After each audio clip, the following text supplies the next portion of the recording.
Alhamdulillah, terima kasih ya Allah telah Kau hantar kami ke ruangan ini. Di sini kami melaksanakan Qiyam Ramadan, salat tarawih 1 juz semalam yang dipimpin oleh Ustaz Wahyu,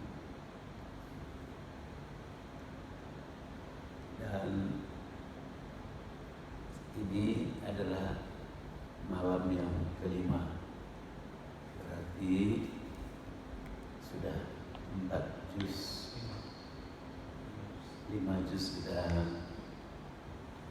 membaca Al-Quran, dan kita ingin memetik rangkuman dari juz yang kelima ini. Juz kelima dalam Al-Quran hanya terdiri dari 1 surat, yaitu surat An-Nisa, dari ayat 24 sampai ayat 147. An-Nisa merupakan surat keempat dalam Al-Quran yang secara keseluruhan terdiri dari 176 ayat. Surah An-Nisa termasuk golongan surat Madaniyah, yaitu surat yang diturunkan setelah Nabi Muhammad SAW hijrah ke Madinah. Dari segi bahasa, surat ini dinamakan An-Nisa, yang memiliki arti wanita. Ini surat An-Nisa ini surat terpanjang kedua dalam Al-Quran setelah surat Al-Baqarah. An-Nisa menjadi surat yang paling banyak membahas hal-hal mengenai kewanitaan dibandingkan dengan surat-surat yang lain, sehingga surat An-Nisa sering juga disebut sebagai An-Nisa Al-Kubra.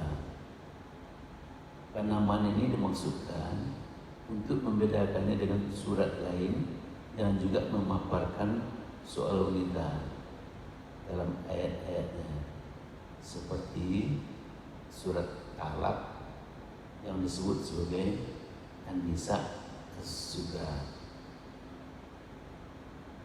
Sebagai surat-surat yang diturunkan di Madinah, surat An-Nisa mengandung banyak peraturan hidup dan banyak undang-undang.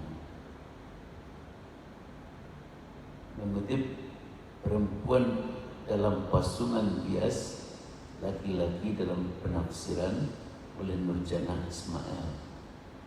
Surat ini banyak membahas tentang pembagian warisan, tentang hukum nikah, tentang wanita yang haram dinikahi, hingga apa kewajiban pria terhadap wanita, serta sebaliknya. Selain itu, para pemirsa, surah An-Nisa juga membahas mengenai syirik akibat kekafiran pada hari kiamat, membahas urusan anak yatim, larangan memakan harta mereka secara batil, dan urusan poligami, lebih dari 1 sampai 4 istri.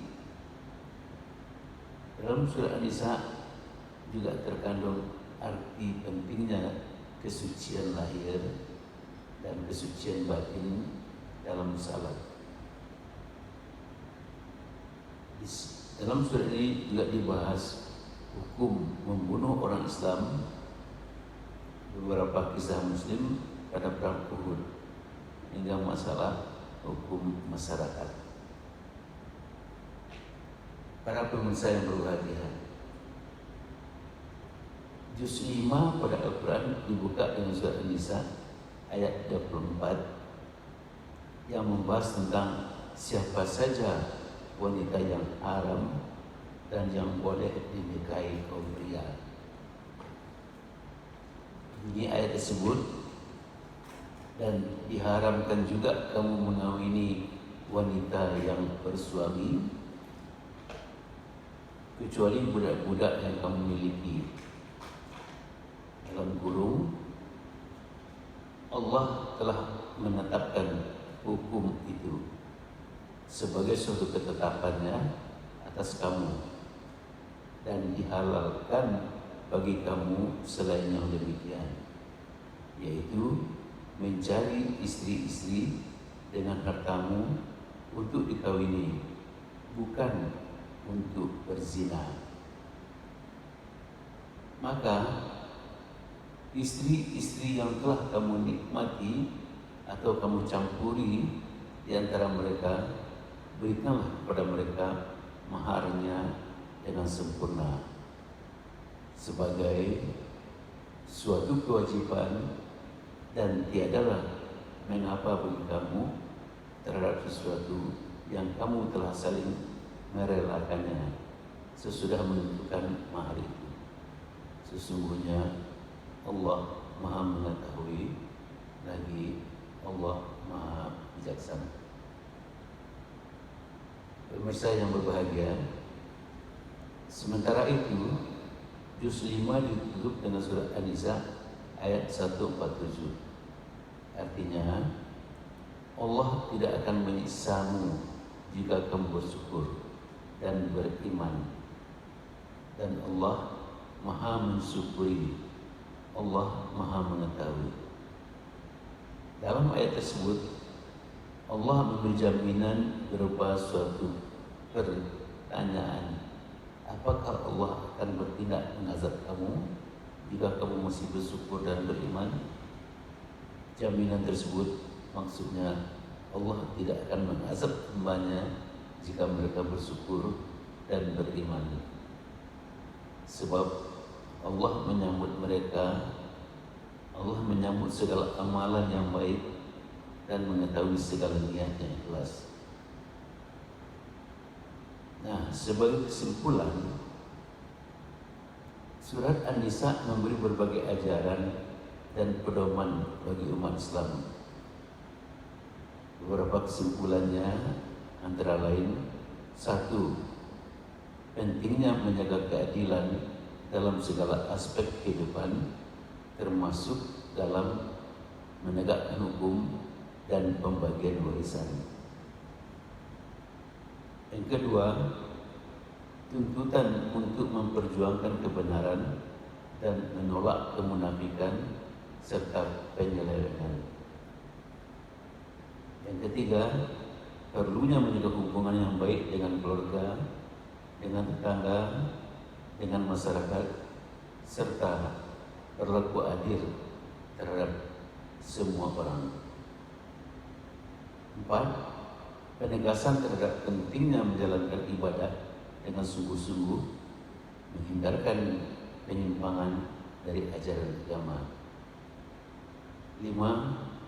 Penjelasan mengenai hukum pernikahan, mengenai hukum warisan, mengenai perwalian, dan tentang anak yatim dan tanggung jawab orang tua terhadap anak-anak mereka. Sahabat-sahabatku yang berbahagia, keseluruhan surat ini menggarisbawahi pentingnya menjalani kehidupan yang berdasarkan ajaran Islam dengan menjaga keadilan, menghindari kemunafikan, memperjuangkan kebenaran, serta kemaslahatan untuk bersama. Banyak maaf. Billahi taufiq wal hidayah. Assalamualaikum warahmatullahi wabarakatuh.